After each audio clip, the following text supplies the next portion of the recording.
चूल्हे पर रोटियां सेकते सेकते फौजिया सामने फर्श पर बैठे पोते पोतियों को थाली में रोटी और रात का बचा सालन परोसती जा रही थी। साथ ही बगल में रखी टोकरी में भी रोटियां रखती जा रही थी ताकि शौहर और बेटों के लिए समय से खेत पर खाना भेजा जा सके। तभी उसकी सास की आवाज सुनाई पड़ी। अरे खसमानु खानी है, आज मैनू दूध रोटी मिलेगी कि नहीं? सास की पुकार पर फौजिया ने जल्दी से पास रखे कटोरदान में से 2 बासी रोटियां निकालकर एक कटोरे में तोड़कर गुड़ में मीसी और उसमें थोड़ा पानी और गर्म दूध डालकर अपनी बगैर दांत वाली सास के खाने लायक लपसी बनाकर पास बैठी बेटी को कटोरा थमा दिया। जा दया बुड्ढे नु। कटोरा तो पकड़ लिया रजिया ने, लेकिन जाते जाते अम्मी को ताना जरूर दे गई। जब तू ताजी रोटी सेक रही थी, हुण बेबे नु बासी रोटी किस वास्ते दे दी? फौजिया ने कोई जवाब न देकर गुस्से से बेटी को घूरा और वहां से जाने का इशारा किया तो रजिया बड़बड़ाती हुई चली गई। फौजिया ने अपनी बड़ी बहू सलमा का आवाज देकर खेत में खाना पहुंचाने को कहा और जल्दी जल्दी सरसों का साग और कच्ची प्याज फोड़कर रोटियों के साथ टोकरी में रखकर टोकरी एक तरफ सरका दी। रजिया को अपनी दादी के प्रति अम्मी के दोगले व्यवहार से बहुत चिढ़ है, लेकिन उसका कोई वश नहीं चलता। इसलिए हर रोज अपनी अम्मी से छिपाकर वह दादी के लिए कुछ न कुछ खाने का ताजा सामान लेकर चुपचाप उसे खिला देती है और दादी भीगी आंखों और भरे गले से अपनी पोती को पुचकारती रहती हैं। आज जब रजिया नाश्ते का कटोरा लेकर बेबे के पास गई तो वह अपनी फटी कथरी पर बैठी अपने सामने एक पुरानी और मटमेली सी पोटली खोलकर उसमें कुछ टटोल रही थी, पर उसकी आंखें अपनी पोती के इंतजार में दरवाजे की तरफ ही गड़ी हुई थी। रजिया ने रोटी का कटोरा बेबे को पकड़ाकर अपने दुपट्टे के खूंट में बंधे 3-4 खजूर निकालकर झट से तोड़कर कटोरे में डाले और बेबे को जल्दी से रोटी खत्म करने को कहा। बेबे की बूढ़ी आंखों में खजूर देखकर चमक आ गई और उसने कटोरा मुंह से लगा लिया। तभी रजिया की नजर खुली पोटली पर पड़ी, जिसमें किसी बच्ची के लाख की चूड़ियां, चांदी की पतली सी हसूली और पैरों के कड़े एक छींटदार घाघरे और चुनरी में लिपटे रखे हुए थे। बेबे ने एक हाथ से पोटली पीछे सरकानी चाहिए तो रजिया ने पूछा, बेबे आकी? पोती के सवाल को पहले तो बेबे ने टालना चाहा, मगर रजिया के बार बार पूछने पर लाख की लाल चूड़ियों को सहलाती हुई बोली, ये मारी सच्चाई, मारो बचपन छेरी छोरी। दादी को अलग ढंग से बात करते सुन रजिया को थोड़ी हैरानी हुई और उसने हंसकर पूछा, अरे बेबे आज तो कैसी गलत दी पई? बेबे ने चेहरा उठाया तो आंखों में आंसू डबडबा रहे थे। कुछ देर रुककर बोली, आज मैं तेनो सच दस्सा पुत्र। और फिर बेबे ने जो बताया उसे सुनकर रजिया का कलेजा कांप उठा और वह बेबे से लिपट कर रोती हुई बोली, बेबे मैं तेनो जरूर तुहाडे असली टब्बर नाल मिलावांगी, तू ना घबरा। और अपने आंसू पोंछती हुई वह खाली कटोरा लेकर आंगन में आ गई। रजिया 18-19 साल की एक संजीदा सी और समझदार लड़की है, जो अपने अनपढ़ परिवार की मर्जी के खिलाफ जाकर अपनी एक सहेली की मदद से 8वीं तक की पढ़ाई कर चुकी है और अब उसी सहेली अफशा के स्मार्टफोन के जरिए फेसबुक और व्हाट्सएप जैसी आधुनिक दुनिया की बातों के बारे में भी जान चुकी है। यूं तो रजिया के अब्बू और तीनों भाई उसका घर से निकलना बिल्कुल पसंद नहीं करते, पर अफशा चूंकि गांव के सरपंच अजीबुर रहमान की बेटी है, इसलिए उसके घर जाने की बंदिश रजिया पर नहीं है। अफशा लाहौर के कॉलेज में पढ़ती है और छुट्टियों में ही घर पर आती है, इसलिए उससे मिलकर शहरी फैशन और वहां के रहन सहन के बारे में जानने की उत्सुकता रजिया को अफशा के घर ले जाती है। रजिया के अब्बा 4 भाई और 3 बहनें थीं, जिनमें से सबसे बड़ी बहन का पिछले साल इंतकाल हो गया। बाकी 2 बहनें अपने अपने परिवारों के साथ आसपास के गांव में रहती हैं और चारों भाई इसी गांव में पास पास घर बनाकर रहते हैं। हालांकि इनकी बीवियां एक दूसरे को जरा भी पसंद नहीं करती हैं, मगर खेतों का बंटवारा अभी तक हुआ नहीं है, इसलिए सभी भाई एक साथ खेतों में काम करते हैं और उनकी बीवियों को जग दिखाई के लिए अपनेपन का नाटक भी करना पड़ता है। सभी भाइयों के बच्चे अंगूठा छाप है, क्योंकि उनके खानदान में पढ़ाई लिखाई को बुरा माना जाता है। रजिया ने अफशा की मदद से जो थोड़ी किताबें पढ़ ली हैं, उसकी वजह है रजिया का मंगेतर जहीर, जो चाहता है कि निकाह से पहले रजिया थोड़ा लिखना पढ़ना सीख ले। वह खुद भी 12वीं पास करके पास ही के कस्बे में नौकरी करता है और साथ ही आगे की पढ़ाई भी कर रहा है। वह हमेशा रजिया को आगे और आगे पढ़ने के लिए कहता रहता है, लेकिन रजिया के अब्बू उसे किसी स्कूल में भेजने के सख्त खिलाफ हैं। इसलिए अफशा से ही जो भी सीखने को मिल जाता है, उसी से रजिया तसल्ली कर लेती है। आज बेबे की बातें सुनने के बाद रजिया ने मन ही मन तय कर लिया कि वह हर हाल में अपनी बेबे को उसके अपनों से मिलवा कर रहेगी। इसके लिए चाहे उसे अपने खानदान से लड़ाई ही क्यों न करनी पड़े। मगर सिर्फ तय कर लेने से तो काम बनेगा नहीं, उसके लिए कोई राह भी तो निकालनी पड़ेगी। तभी रजिया को अफशा के फोन पर देखे फेसबुक के देश विदेश के लोगों का ख्याल आया और वह तुरंत अफशा के घर की तरफ लपक ली। सुबह सुबह रजिया को आया देखकर हैरान अफशा ने आने की अब वजह पूछी तो रजिया उसके कंधे पर सिर रखकर सिसकने लगी। अफशा उसे अपने कमरे में ले गई और आराम से बैठाकर उसकी परेशानी की वजह पूछने लगी। तब रजिया ने अपने बेबे का पूरा इतिहास उसके सामने रख दिया। बाजी, बेबे हिंदुस्तानी हैं। रजिया की यह बात सुनकर अफशा ने हंसकर कहा कि पाकिस्तान में बसे आधे से ज्यादा लोग हिंदुस्तानी ही तो है, क्योंकि बंटवारे के वक्त वे लोग यहाँ आकर रहने लगे। ना बाजी, बेबे साढ़े मजहब दी नहीं हैगी। और फिर रजिया ने बेबे की पूरी आप बीती अफशा को सुनाई। विभाजन के समय बेबे 13-14 साल की बच्ची थी और राजस्थान के एक गांव में रहती थी। उसे अपने गांव का नाम और पता तो अब याद नहीं है, लेकिन इतना जरूर याद है कि उसके गांव में मोर बहुत थे और उसी बात के लिए उसका गांव मशहूर था। परिवार में अम्मा बापू के अलावा 3 भाई और एक बहन थी। बहन और भाइयों के नाम उसे आज भी याद हैं, बंसी, सरजू और किसना। और बहन का नाम था लाली। उसका बापू कालूराम गांव के जमींदार के खेतों में काम करता था और अम्मा भी कुंवर सा के घर में पानी भरने और कपड़े धोने का काम करती थी। अपने छोटे भाई बहनों को लक्ष्मी मतलब बेबे संभालती थी। बेबे का नाम उधर लक्ष्मी था। अपने छोटे भाई बहनों को लक्ष्मी संभालती थी। बापू ने पास के गांव में लक्ष्मी का रिश्ता तय कर दिया था।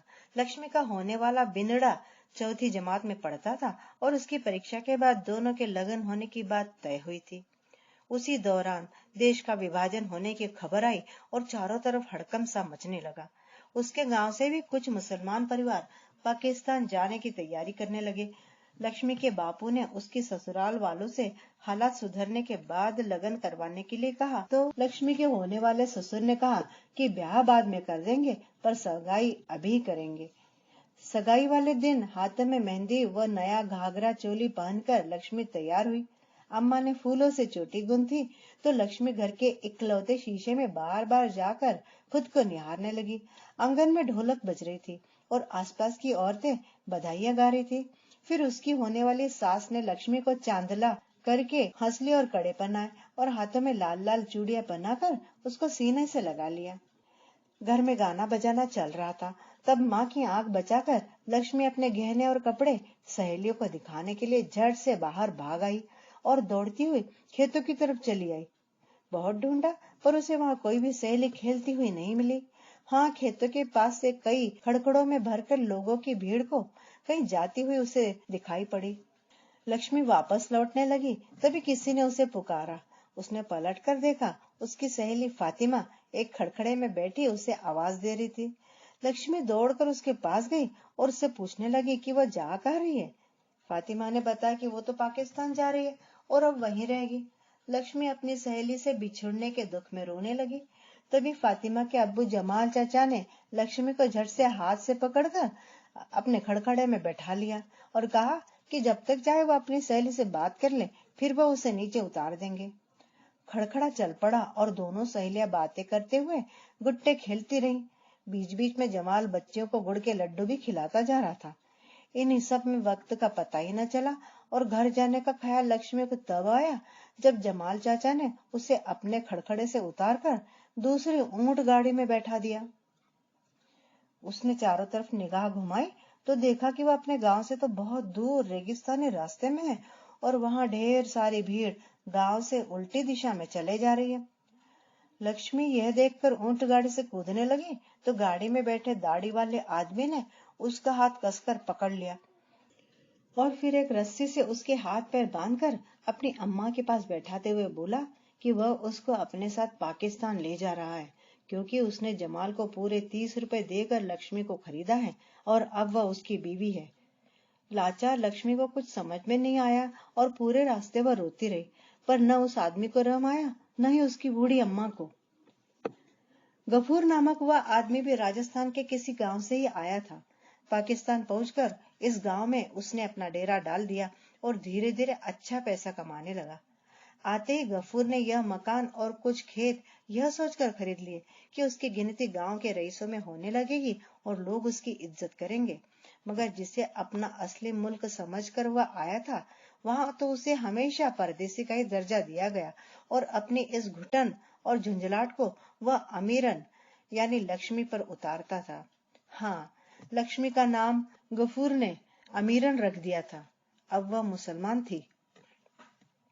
दिन भर उसकी माँ अमीरन को मारती पीटती रहती और रात को गफूर अपना तैश उस बच्ची पर निकालता।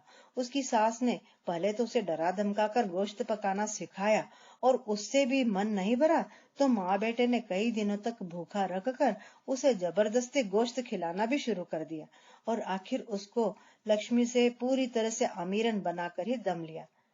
जब तक अमीरन 20 वर्ष की हुई तब तक वह 3 बच्चे जन चुकी थी। धीरे धीरे खानदान बढ़ता गया और अमीरन के अंदर की लक्ष्मी मरती गई। अमीरन के बच्चे छोटे छोटे थे तभी गफूर की मौत हो गई और लक्ष्मी की परेशानियां और भी बढ़ गई, क्योंकि अकेली औरत जानकर गांव वालों ने उसके खेतों पर कब्जा करने की कोशिश तो शुरू कर ही दी, साथ ही कई लोगों ने उसको अपनी हवस का शिकार भी बनाना चाहा। और जब एक दिन खेत में काम करते समय बगल के खेत वाले अब्दुल ने उसको धोखे से पकड़कर उसके साथ जबरदस्ती करनी चाहिए तो अमीरन के अंदर के राजस्थानी शेरनी जाग गई और उसने घास काटने वाले हंसिये से अब्दुल के गर्दन ही काट डाली। गांव में उसकी इस हरकत से हंगामा मच गया और उसको पंचायत में घसीट कर ले जाया गया, लेकिन लक्ष्मी डरी नहीं। उसने साफ साफ कह दिया कि जो भी उसके खेतों की तरफ या उसकी तरफ बुरी नजर डालेगा उसका वह यही हश्र करेगी। कुछ लोग उसकी इस जरूरत के लिए उसे पत्थरों से मारने की सजा देने की बात करने लगे और कुछ लोगों ने गांव से निकाल देने की सलाह दी, लेकिन गांव के सरपंच जो एक बुजुर्ग थे, उन्होंने फैसला अमीरन के हक में करते हुए गांव वालों को चेतावनी दी कि कोई भी इस अकेली औरत पर जुल्म नहीं करेगा, वरना उस आदमी को सख्त सजा दी जाएगी। सरपंच की सरपरस्ती के कारण लक्ष्मी अपनी मेहनत से अपने बच्चों को पालने लगी। बड़ा बेटा अकरम जब खेतों में अम्मी की मदद करने लायक हो गया तो लक्ष्मी को थोड़ा आराम मिला, लेकिन उसे हमेशा इस बात का अफसोस रहा कि उसके अपने बच्चों ने कभी भी अपनी अम्मी का साथ नहीं दिया। कितनी बार तो उसने अपने बेटों को खुशामद की कि बस एक बार उसे हिंदुस्तान ले जाकर उसके भाइयों से मिलवा दे, लेकिन उन लोगों की निगाहों में तो अम्मी के नाते वाले सब काफिर थे और काफिरों से नाता रखना उनके मजहब के खिलाफ था। इसलिए हर बार बेटों ने उसके अनोखे अनदेखे परिवार वालों को 2-4 गालियां देते हुए अमीरन को काफिरों के पास जाने की जिद छोड़ देने को कहा। अमीरन ने गांव वालों से भी कई बार खुशामद की कि उसे केवल एक बार हिंदुस्तान भिजवाने का कुछ इंतजाम करवा दे। कुछ लोगों ने तो उसकी बात पर कान ही नहीं दिए, लेकिन गफूर के एक दूर के रिश्तेदार कादिर ने पास के एक गांव से 2 लोगों को लाकर उसके सामने खड़ा कर दिया और बोला, पर जाए तेरे प्राण ले आया। पहले तो अमीरन उनको देखकर खुश हो गई, लेकिन जैसे ही उसने उन दोनों के नाम पूछे तो कादिर का झूठ खुल गया, क्योंकि उन नकली भाइयों ने अपने नाम जाकिर और हशमत बताए। बस फिर क्या था, अमीरन ने झाड़ू से पीट पीट कर तीनों को घर से बाहर निकाल दिया और कादिर को दोबारा इस तरफ आने पर जान से मार देने की धमकी भी दे दी। वक्त गुजरता गया और धीरे धीरे चारों बेटों ने खेती बाड़ी पूरी तरह से संभाल ली। लक्ष्मी को पुराने बेकार सामान की तरह घर के एक कोने में पटक दिया। रही सही कसर बहुओं ने अपनी सास की दुर्दशा करके पूरी कर दी। धीरे धीरे चारों बेटे अलग अलग घर बसाकर रहने लगे और माँ को बड़े बेटे के पास छोड़ गए। तब से लक्ष्मी अकरम के परिवार के साथ रह रही है और उन लोगों द्वारा किए जाने वाली बेइज्जती को सह रही है। लेकिन दुख के इस अंधेरे में रजिया उसके लिए उम्मीद की किरण बनकर हमेशा उसके साथ खड़ी रहती है।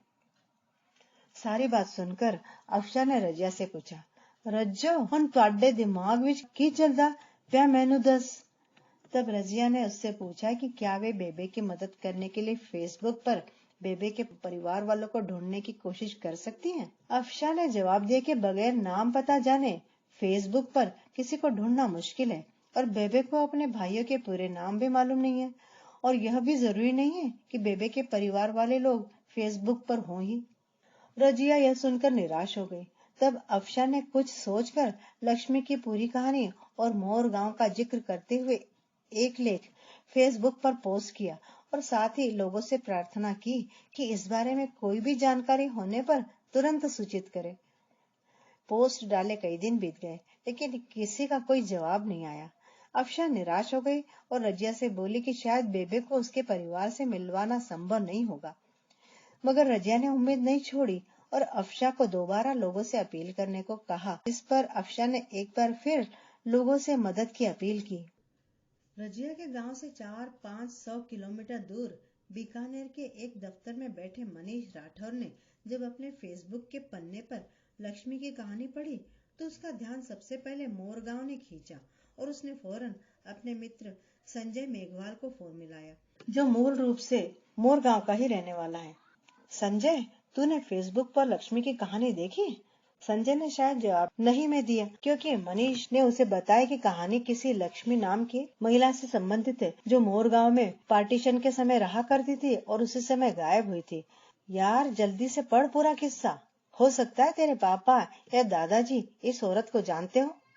मित्र के आग्रह पर संजय ने पूरा किस्सा फेसबुक पर पढ़ा तो उसे ख्याल आया कि बहुत पहले दादू ने एक बार जिक्र तो किया था अपने किसी रिश्तेदार के गायब होने का। दफ्तर से शाम को घर पहुंचने पर संजय ने अपने दादू को लक्ष्मी की कहानी के बारे में बताया तो किशन चंद्र मेघवाल तुरंत पलंग पर सीधे उठ बैठ गए और खुश होकर चिल्लाए, और मारी बीरी मिली गई, मारी बीरी मिल गई। दादू से इस प्रतिक्रिया की उम्मीद संजय को हरगिज न थी।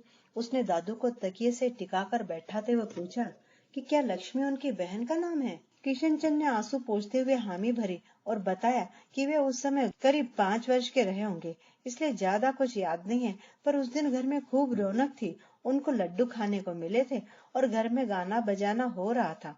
लेकिन कुछ देर बाद ही शोर मचने लगा कि लक्ष्मी गायब हो गई है और मासा रोने लगी थी। सबने बहुत ढूंढा लेकिन बीरी कहीं मिली नहीं। मासा ने तो इसी दुख में बिस्तर पकड़ लिया और जल्दी ही दुनिया से चली गई। परिवार वाले भी धीरे धीरे बीरी को भूल गए। के संजय बेटा, हमारी बात हो सके छे बीरी से? किशन चंद ने पोते से पूछा। पता करता हूँ दादू, संजय ने जवाब दिया और फिर से फेसबुक पर लक्ष्मी की कहानी पर नजर दौड़ाने लगा तो नीचे एक व्हाट्सएप नंबर दिखाई दिया। संजय ने तुरंत उस नंबर पर मैसेज करके अपना फोन नंबर भेजा और वीडियो कॉल करने को कहा।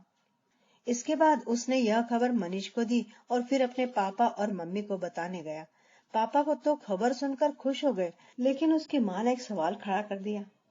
तुम्हें क्या मालूम कि असली लक्ष्मी है या आतंकवादियों की कोई नई चाल? तुम्हारे पास क्या सबूत है कि वह औरत बाबूजी की बहन ही है? जानते तो हो कि आजकल न जाने कितने धोखेबाज झूठी कहानियां बनाकर लोगों को लूटते रहते हैं। तुम तो इन चक्करों से दूर ही रहो बेटा। माँ की बात थी तो एकदम ठीक, लेकिन संजय का मन कह रहा था कि एक बार इस कहानी की सच्चाई जानना जरूरी भी है। उधर पाकिस्तान में अफशा ने जैसे संजय मेघवाल का संदेश और फोन नंबर देखा, वह रजिया के घर की तरफ दौड़ी। रजिया की भाभियां और अम्मी आंगन में बैठकर गेहूं साफ कर रही थी। अफशा को अपने घर आया देखकर वे सब चौंक गई और अफशा उन लोगों को इतना हैरान देखकर अपने आने की वजह उन लोगों को बताने ही वाली थी कि तभी बेबे की कोठरी से निकलते हुए रजिया की नजर अफशा पर पड़ी और वह अफशाबाजी चिल्लाती हुई दौड़कर उसके पास आई और उसका हाथ पकड़कर बहाने से उसे छत पर ले गई। अफशा ने उसे बताया कि वह बेबे की बात उनके भाई से करवाने के लिए यहाँ आई है, इसलिए अभी बेबे के पास चलना जरूरी है। रजिया ने मारे खुशी के अफशा का हाथ पकड़कर उसको नचा डाला और फिर उसे लेकर बेबे के पास गई। फौजिया ने बेटी को अफशा के साथ बेबी के पास जाते हुए देखा तो वह लपक कर आई और रजिया से बोली कि बेबे की कोठरी में तो बहुत गर्मी है, इसलिए अफशा को बैठक में ले जाकर बिठाए। उस पर अफशा ने कहा कि वह बेबे से खास किस्म की शीरमाल बनाने के बारे में पूछने आई है। फौजिया ने झट से कहा कि शीरमाल बनाना तो उसको भी आता है, वही सिखा देगी। लेकिन रजिया ने अम्मी को परे करते हुए कहा कि अफशा शीरमाल के बारे में बेबे से पूछना चाहती है, इसलिए वह बीच में ना पड़े। और फिर दोनों सहेलियां दौड़कर बेबे के पास पहुंच गई।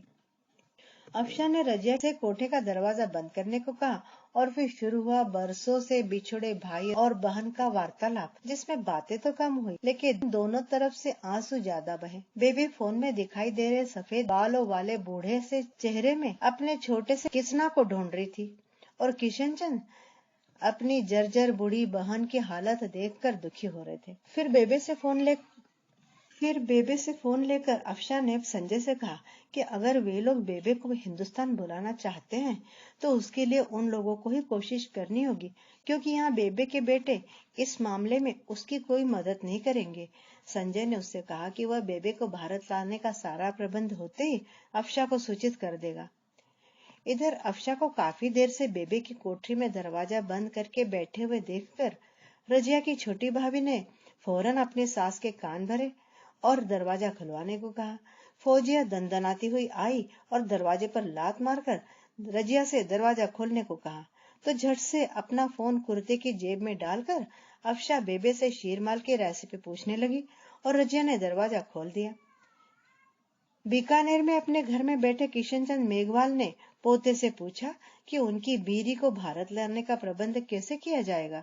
संजय ने अपने दादू को हौसला देते हुए कहा कि वह जल्दी ही भारतीय विदेश मंत्रालय में इस बारे में पत्र लिखेगा और दादू को उनकी बीरी से मिलवाने का प्रयत्न करेगा। कुछ महीनों के प्रयास के बाद भारतीय विदेश मंत्रालय ने पाकिस्तान के विदेश मंत्रालय से बात करके अमीरन उर्फ लक्ष्मी के भारत लौटने का प्रबंध करवा दिया और सरकारी हुक्म होने के कारण बेबे के बेटे उसके भारत जाने में कोई रुकावट नहीं डाल सके, मगर अपनी माँ को धमकी जरूर दे दी कि अगर वह हिंदुस्तान गई तो बेटे वापस उसको अपने घर में कभी नहीं आने देंगे। अपने देश जाने की खुशी में बेबे ने बेटे की बात पर कोई ध्यान नहीं दिया और अपने टिन के बक्से में सफर पर ले जाने का सामान रखने लगी। नियत दिन पर रजिया अपने बेबे को लेकर अपना वादा पूरा करने के लिए चल पड़ी। उसके अब्बू ने तो साथ चलने से इनकार कर दिया, इसलिए अफशा ने अपने अब्बा से गुजारिश की तो अजीबुर रहमान अमीरन और रजिया को लेकर कराची रेलवे स्टेशन पहुंच गए। वहां पहुंचने पर पता चला कि दूतावास की तरफ से भारत जाने का प्रबंध केवल लक्ष्मी के लिए किया गया है, इसलिए कोई और उसके साथ नहीं जा सकता है। रजिया ने बेबे की उम्र का हवाला देते हुए साथ जाने की इजाजत मांगी, लेकिन पाकिस्तान सरकार ने अनुमति नहीं दी। निराश रजिया ने भीगी आंखों से अपनी बेबे को रुखसत किया और अफशा के अब्बा के साथ अपने गांव वापस आ गई। अफशा द्वारा बेबे के आने की सूचना मिलने पर संजय और उसके पापा अमृतसर के लिए रवाना हो गए। इतना लंबा सफर अकेले तय करने में लक्ष्मी को बड़ी घबराहट हो रही थी। तब उसके साथ सफर कर रही एक महिला ने उससे बातें करनी शुरू करी और बेबे की कहानी सुनने के बाद उसने रास्ते भर बेबे की न केवल पूरी देखभाल की बल्कि अमृतसर में लक्ष्मी के परिवार वालों को उसे सौंप कर ही वह वहां से गई। अमृतसर रेलवे स्टेशन पर कुछ अधिकारियों के अलावा प्रेस के संवाददाता और संजय एवं उसके पिता बरसों से बिछुड़ी लक्ष्मी की प्रतीक्षा में फूलों के गुलदस्ते लेकर खड़े थे। संजय और उसके पिता ने आगे बढ़कर लक्ष्मी के पैर छू लिए और फिर अपना परिचय दिया। लक्ष्मी ने आंखें मिचमिचाते हुए उन दोनों को पहचानने का प्रयास किया और फिर दोनों को कलेजे से लगाकर सिसकने लगी। कुछ और घंटों की यात्रा पूरी करने के बाद लक्ष्मी जब अपने राजस्थान पहुंची तो इतने लंबे सफर से उसका तन तो थका हुआ था, लेकिन अपनी धरती पर पांव रखने की खुशी ने उस थकान को मन पर हावी होने ही नहीं दिया और घर के दरवाजे पर अपनी प्रतीक्षा करते अपने किसना को देखकर तो उसके पैरों में जैसे पंख लग गए। वो उसने अपने किसना को कलेजे से ऐसे चिपका लिया जैसे अब वह अपने भाई से कभी अलग नहीं होगी। घर के अंदर पहुंचने पर संजय की माँ ने भी अपनी बरसों से बिछुड़ी बुआ सास के पांव छुए और उसका सत्कार किया। चाय नाश्ता करते हुए जब लक्ष्मी ने बंसी सरजू और लाली के बारे में पूछा तब किशनचंद ने बताया कि बंसी भैया का 2 वर्ष पहले कैंसर से देहांत हो गया और उनके बच्चे जयपुर में कारोबार करते हैं। सरजू भैया मोरगांव में ही रहते हैं और लाली अपने परिवार के साथ कोटा में रहती है। मोरगांव का नाम सुनते ही लक्ष्मी ने गांव जाने की रट पकड़ ली। तब किशन चंद ने कुछ दिनों बाद गांव ले जाने का आश्वासन देकर अपनी बेरी को शांत किया। लेकिन 15 दिन निकल गए और अपनी अपनी व्यस्तताओं के चलते किसी का भी गांव जाना न हो सका। लक्ष्मी के अंदर भी अब कभी कभी अमीरन अपना सिर उठाने लगती और उसे अपने बच्चों, विशेष रूप से रजिया की याद सताने लगी, मगर संकोचवश वह किसी को इस विषय में कुछ बोल न सकी। अचानक मार्च के महीने से दुनिया का माहौल एकदम बदल गया और हर तरफ कोरोना का डर व्याप्त हो गया। तब अमीर ने लक्ष्मी को अपने टब्बर की तरफ से लापरवाह हो जाने के लिए फटकार लगाई और उसने संजय से कहा कि वह उसकी बात एक बार रजिया से करवा दे। संजय ने तुरंत फोन मिलाया तो अफशा ने अगले दिन बेबे के परिवार से बात करवाने का वादा किया। अगले दिन अफशा ने रजिया के घर पहुंचकर बेबे से सबकी बात करवानी चाहिए तो बेबे की बहुएं और पोता बहुएं तो काम के बहाने इधर उधर खिसक गई और रजिया के भाई खेतों पर थे। रजिया फोन अफशा के हाथ से लेकर अपनी बेबे से बात करने लगी तो बेबे भी खूब चटखारे लेकर अपने भाई और उसके परिवार के बारे में बताने लगी। तभी रजिया का अब्बा अकरम वहां आ गया और जब उसे पता चला कि रजिया फोन पर बेबे से रूबरू है तो उसने बेटी के हाथ से फोन छीनकर अपनी मां को दोबारा फोन न करने की हिदायत देते हुए कहा कि वह अब पाकिस्तान वापस आने के बारे में सोचे भी न, क्योंकि इस परिवार के लिए वह मर चुकी है। अकरम ने फोन काटा और अफशा के हाथ में थमाकर वहां से चला गया। रजिया अपने अब्बू के व्यवहार से दुखी होकर रोने लगी तो अफशा ने उसे दिलासा देते हुए कहा कि उसे जब भी बेबे से बात करनी हो तो वह उसके घर आकर आराम से बात कर सकती है। अपने बेटे के जहर बुझे शब्दों से आहत होकर लक्ष्मी फोन हाथ में पकड़े निश्चल बैठी रह गई। यह देखकर संजय ने उसे बड़े प्रेम से समझाते हुए कहा, काका अपनी माँ के वहां से आ जाने से दुखी होकर इसे बोल रहे होंगे, असलियत में नाराज थोड़ी होंगे।